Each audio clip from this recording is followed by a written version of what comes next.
नमस्कार,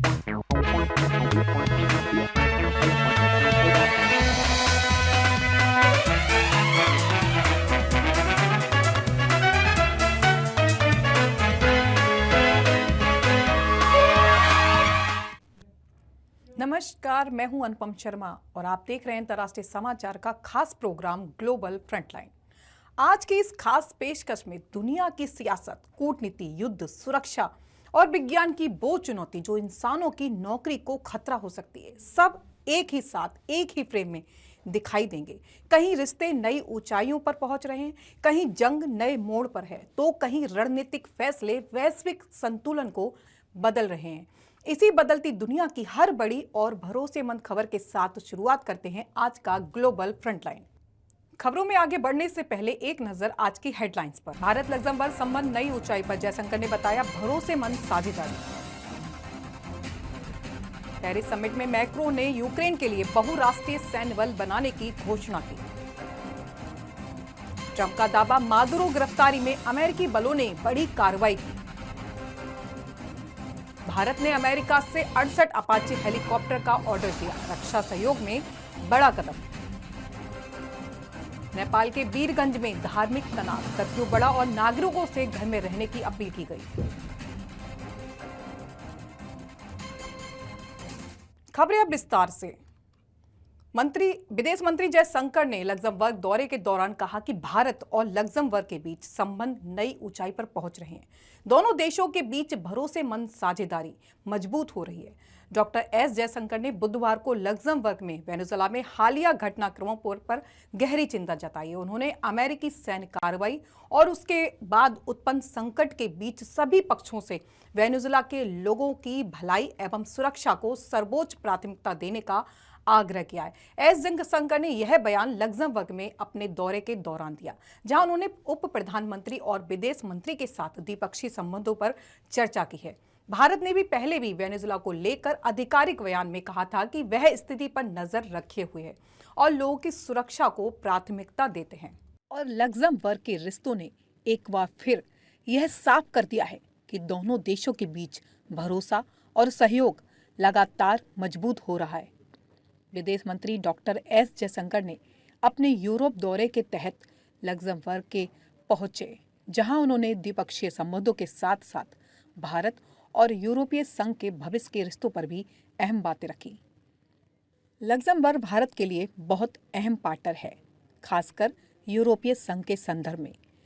जयशंकर ने कहा कि भारत और लग्जमबर्ग के बीच 77 से 78 वर्षों के राजनयिक संबंध है और इन दशकों में दोनों देशों ने राजनीतिक, आर्थिक और सामाजिक स्तर पर मजबूत साझेदारी बनाई है।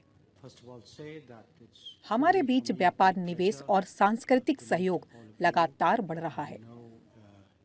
लग्जमबर्ग न केवल अपने आप में भारत का अहम साझेदार है, बल्कि यूरोपीय संघ के भीतर उसकी भूमिका भारत के लिए रणनीतिक रूप से बेहद महत्वपूर्ण है। बैठक के दौरान व्यापार, निवेश, फाइनेंशियल सर्विस, डिजिटल सहयोग और वैश्विक चुनौतियों पर भी विस्तार से चर्चा हुई। इसके अलावा विदेश मंत्री ने लग्जमबर्ग में बसे भारतीय समुदाय से मुलाकात कर उनकी भूमिका की सराहना की और कहा कि प्रवासी भारतीय भारत की ताकत है। भारत और लग्जमबर्ग के रिश्तों ने एक बार फिर यह साफ कर दिया है कि दोनों देशों के बीच भरोसा और सहयोग यूक्रेन पर पेरिस में आयोजित अंतर्राष्ट्रीय समिट में फ्रांसीसी राष्ट्रपति इमैनुअल मैक्रो ने यूक्रेन के लिए बहुराष्ट्रीय सैन्य बल बनाने की घोषणा की। रूस और यूक्रेन के बीच करीब 4 वर्षों से जारी युद्ध थमने का नाम नहीं ले रहा है। हर बीते दिन के साथ यह संघर्ष और अधिक घातक होता जा रहा है। इसी बीच शांति की उम्मीद को लेकर फ्रांस की राजधानी पेरिस में एक अहम सुरक्षा बैठक हुई, जिसके बाद फ्रांस के राष्ट्रपति इमैनुअल मैक्रो का बड़ा बयान सामने आया है। मैक्रो ने कहा कि यूक्रेन के लिए सहयोगी देशों के साथ पेरिस में हुई यह बैठक रूस की यूक्रेन के खिलाफ आक्रामकता को रोकने और शांति की दिशा में एक महत्वपूर्ण कदम है। इस बैठक से पहले मैक्रो ने यूक्रेनी राष्ट्रपति व्लादिमीर जेलेंस्की से भी मुलाकात की थी, जिसमें मौजूदा हालात और भविष्य की रणनीति पर चर्चा हुई। युद्ध को लेकर अंतर्राष्ट्रीय कूटनीति इस वक्त एक निर्णायक मोड़ पर दिखाई दे रही है। फ्रांस की राजधानी पेरिस में यूक्रेन के समर्थन में बने समूह कोएलिशन ऑफ द विलिंग की बड़ी बैठक हुई, जिसमें 27 से ज्यादा देशों के नेताओं ने हिस्सा लिया। ये सुरक्षा गारंटी भविष्य में किसी भी आक्रमण को रोकने के लिए है। इस बैठक का मकसद यूक्रेन के लिए भविष्य की सुरक्षा गारंटी को अंतिम रूप देना था, ताकि किसी संभावित युद्ध विराम के बाद रूस की ओर से फिर से आक्रमण न हो सके। फ्रांसीसी राष्ट्रपति इमैनुएल मैक्रों ने बैठक के बाद ऐलान किया कि यूक्रेन के लिए एक बहुराष्ट्रीय सैन्य बल तैयार किया जाएगा। हम सबका मकसद है कि यूक्रेन को मजबूत और सुरक्षित बनाना। मैक्रों ने कहा, यह सैन्य बल यूक्रेन की संप्रभुता की रक्षा करेगा और किसी भी शांति समझौते को तोड़े जाने से रोकेगा। उन्होंने यह भी स्पष्ट किया कि अमेरिका की भूमिका इस पूरी सुरक्षा व्यवस्था में बेहद अहम होगी और उसकी प्रतिबद्धता पर भरोसा किया जा सकता है। अमेरिकी राष्ट्रपति डोनाल्ड ट्रंप ने वेनेजुएला के पूर्व राष्ट्रपति निकोलस मादुरो की गिरफ्तारी के दौरान अमेरिकी बलों की बड़ी कार्रवाई का सनसनीखेज दावा किया है। सत्ता परिवर्तन के बाद वैश्विक राजनीति में जबरदस्त हलचल मच गई है। अमेरिकी राष्ट्रपति डोनाल्ड ट्रंप ने दावा किया है कि अपदस्थ राष्ट्रपति निकोलस मादुरो की गिरफ्तारी के दौरान अमेरिकी बलों ने बड़ी सैन्य कार्रवाई की है। ट्रंप के मुताबिक इस कार्रवाई में कई क्यूबाई सैनिक मारे गए, जिससे मामला और ज्यादा संवेदनशील हो गया। हालांकि इस दावे की अभी तक किसी स्वतंत्र अंतर्राष्ट्रीय एजेंसी ने पुष्टि नहीं की है। इसी बीच अमेरिका के पूर्व राष्ट्रीय सुरक्षा सलाहकार जॉन बोल्टन ने ट्रंप की वेनेजुएला नीति पर सवाल उठाए हैं।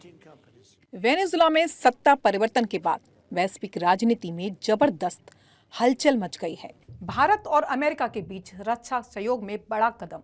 ट्रंप ने बताया कि भारत ने अमेरिका से 68 अपाचे हेलीकॉप्टरों का ऑर्डर दिया है। भारत और अमेरिका के बीच रक्षा साझेदारी को लेकर एक बड़ी खबर सामने आई है। अमेरिका के पूर्व राष्ट्रपति डोनाल्ड ट्रंप ने दावा किया है कि भारत से 68 अपाचे लेकर हेलीकॉप्टर के ऑर्डर दिए गए हैं। ट्रंप के इस बयान को दोनों देशों के बीच मजबूत होते रक्षा संबंधों के संकेत में देखा जा रहा है। एक कार्यक्रम को संबोधित करते हुए ट्रंप ने कहा कि भारत और अमेरिका के बीच रक्षा क्षेत्र में सहयोग लगातार बढ़ रहा है और भारत अमेरिकी रक्षा तकनीक पर भरोसा जता रहा है। और अमेरिका के बीच रक्षा सहयोग एक बार फिर सुर्खियों में आ गया है। अमेरिकी राष्ट्रपति डोनाल्ड ट्रंप ने दावा किया है कि प्रधानमंत्री नरेंद्र मोदी उनसे मिलने आए थे और इस मुलाकात के दौरान अहम रक्षा सौदों पर बातचीत हुई है।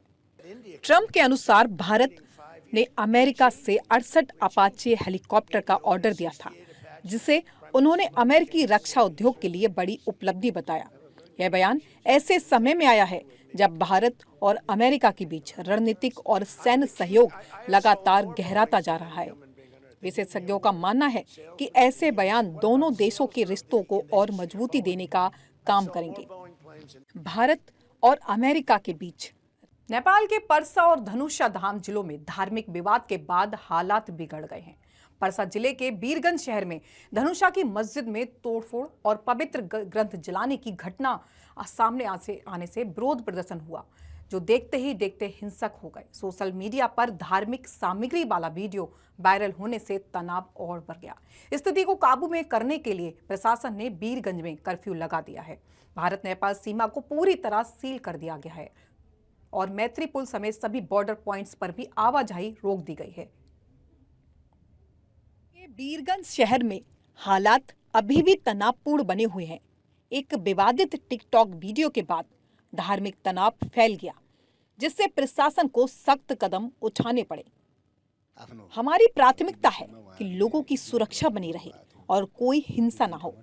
स्थिति को नियंत्रण में रखने के लिए जिला प्रशासन ने कर्फ्यू बढ़ा दिया है। कर्फ्यू के दौरान किसी भी तरह की भीड़, जुलूस, प्रदर्शन और आवाजाही पूरी तरह से रोक लगा दी गई है। नेपाल के बीरगंज शहर में हालात अभी भी तनावपूर्ण बने हुए हैं। एक विवादित टिकटॉक वीडियो के बाद धार्मिक तनाव फैल गया, जिससे प्रशासन को सख्त कदम उठाने पड़े। हमारी प्राथमिकता है कि लोगों की सुरक्षा बनी रहे और कोई हिंसा न हो।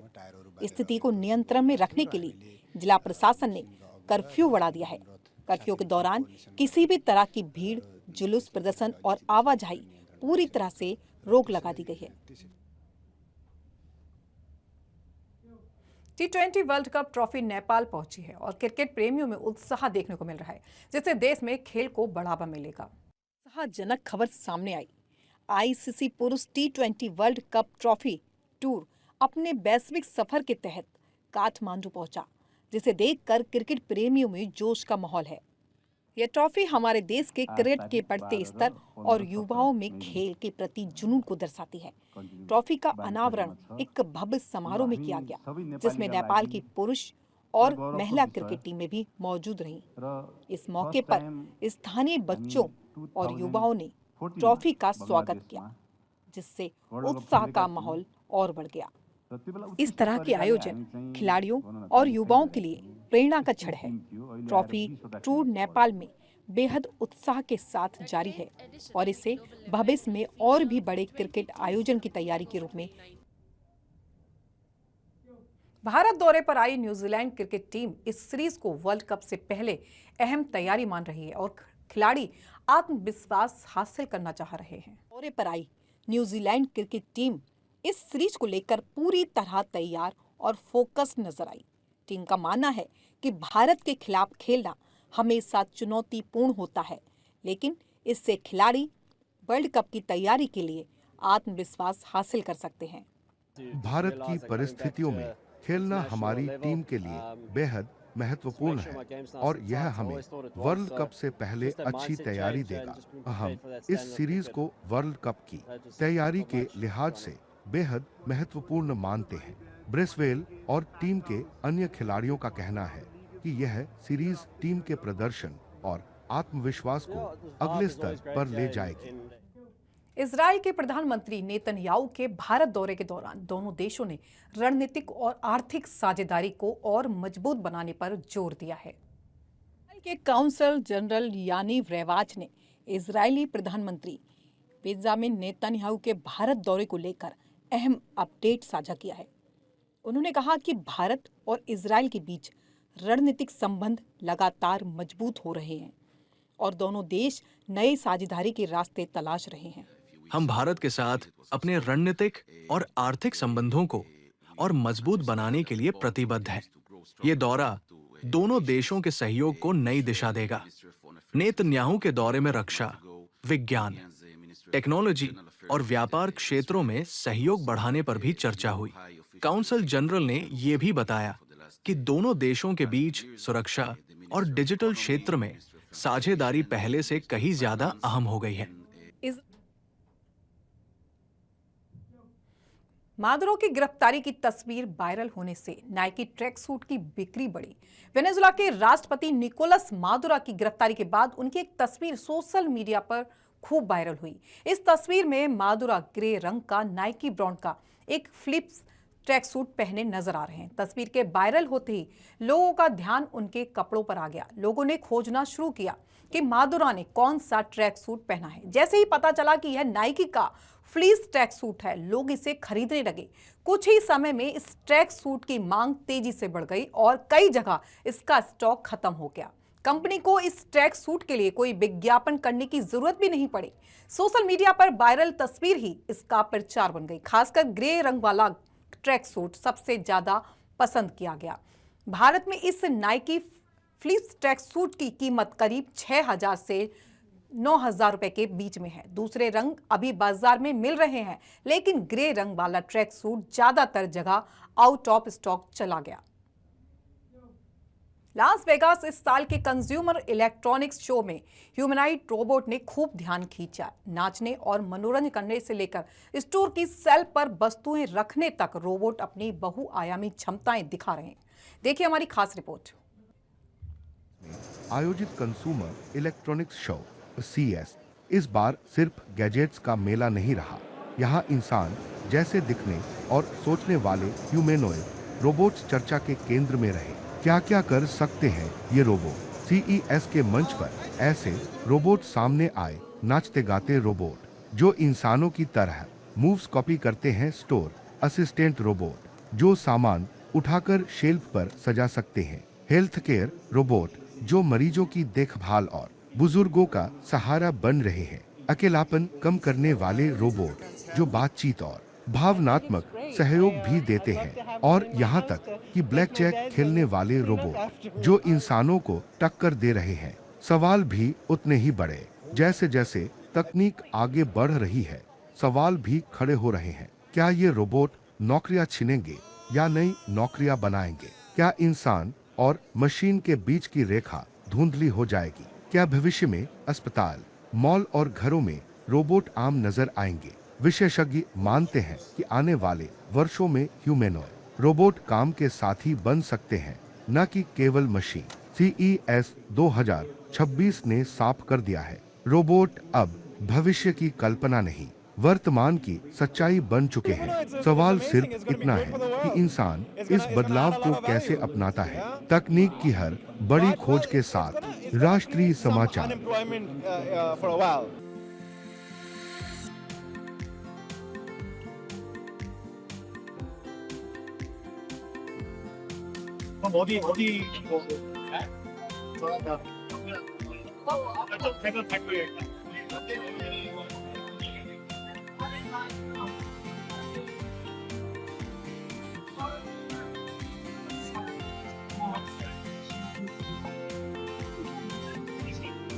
Looking at the different AI applications and things like that, that's really the draw for this year. You know, there's a few robotic things. I was just looking at the LG robot, you know, but mainly the AI.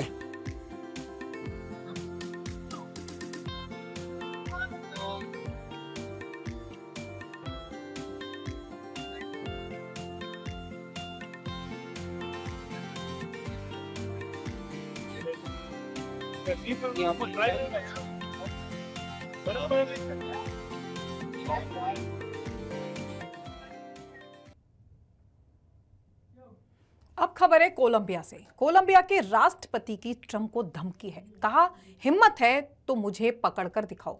कभी Venezuela के राष्ट्रपति ने भी ऐसी धमकी दी थी। Venezuela में America की सैन्य कार्रवाई के बाद वॉशिंगटन और लैटिन अमेरिका के देशों के रिश्तों में भारी तनाव पैदा हो गया। कोलंबिया के राष्ट्रपति गुस्तावो पेट्रो खुलकर अमेरिका के खिलाफ आ गए हैं। रिपोर्ट के मुताबिक पेट्रो ने सोमवार को अमेरिकी राष्ट्रपति डोनाल्ड ट्रंप को सीधी चुनौती देते हुए कहा कि अगर हिम्मत है तो उन्हें गिरफ्तार करके दिखाए। उन्होंने कहा कि वह कोलंबिया में ही मौजूद हैं और अमेरिका का इंतजार कर रहे हैं। पेट्रो के इस बयान ने पूरे लैटिन अमेरिका में सियासी हलचल तेज कर दी है। उन्होंने यह बयान वेनेजुएला के राष्ट्रपति निकोलस मादुरो को गिरफ्तार करने के बाद दिया। गौरतलब है कि मादुरो भी अगस्त 2025 में डोनाल्ड ट्रंप को इसी तरह की चुनौती दे चुके हैं। मादुरो ने कहा था कि अगर हिम्मत है तो अमेरिका आकर उन्हें गिरफ्तार करें। इसके जवाब में अमेरिका ने मादुरो की गिरफ्तारी पर घोषित इनाम की राशि और बढ़ा दी थी। ईरान की पुलिस ने सत्ता विरोधी प्रदर्शनकारियों को समर्थन दिया। ईरान में जारी सत्ता विरोधी प्रदर्शनों के दौरान पुलिस ने एक अभूतपूर्व कदम उठाया। राजधानी सहित कई शहरों में सुरक्षा बलों ने प्रदर्शनकारियों के सामने अपने हथियार जमीन पर रख दिए और उनके आंदोलन का समर्थन किया। इस कदम में न केवल प्रदर्शनकारियों में उत्साह बढ़ा, बल्कि देश में राजनीतिक हलचल और अस्थिरता को भी तेज कर दिया है। सत्ता विरोधी आंदोलनों में पुलिस का यह सहयोग दर्शाता है कि देश में कुछ सुरक्षा बल अब जनता के पक्ष में खड़े हैं और सरकार के विरोध को दबाने में पूरी तरह जुटे नहीं हैं। इसके परिणाम स्वरूप विरोध प्रदर्शन तेजी से फैल रहे हैं और आम जनता सड़कों पर उतर रही है। ईरान के सर्वोच्च नेता अली खामनेई की स्थिति भी अब संदेह के घेरे में है। कई रिपोर्ट्स के अनुसार खामनेई कभी भी देश छोड़ सकते हैं, जिससे ईरान में नेतृत्व संकट पैदा होने की उम्मीद है। यह स्थिति देश में राजनीतिक अस्थिरता और सत्ता संरचना पर लंबे समय तक असर डाल सकती है। अंतर्राष्ट्रीय समुदाय भी ईरान में हो रही घटनाओं पर लगातार नजर बनाए हुए है। सुरक्षा विशेषज्ञ और राजनीतिक विश्लेषकों का कहना है कि अगर विरोध प्रदर्शन इसी तरह जारी रहते हैं तो देश में सत्ता तंत्र में बड़े बदलाव संभव है। इसके साथ ही सामाजिक संरचना में भी परिवर्तन देखने को मिल सकता है, जहां जनता और सुरक्षा बलों के बीच नए रिश्ते बन सकते हैं। तो आज की खबरों में इतना ही। दुनिया के हर कोने में बदलाव की आहट है। कूटनीति नए आयाम गढ़ रही है। युद्ध वैश्विक राजनीति की दिशा तय कर रहा है। रक्षा समझौते ताकत का संतुलन बदल रहे हैं और खेल देशों को जोड़ने का काम कर रहा है। इन तमाम हलचलों के बीच भारत अपनी स्पष्ट नीति, मजबूत नेतृत्व और वैश्विक भरोसे के साथ एक जिम्मेदार शक्ति के रूप में आगे बढ़ रहा है। इसी संदेश के साथ मुझे अनुपम शर्मा को इजाजत दीजिए। आप देखते रहिए राष्ट्रीय समाचार।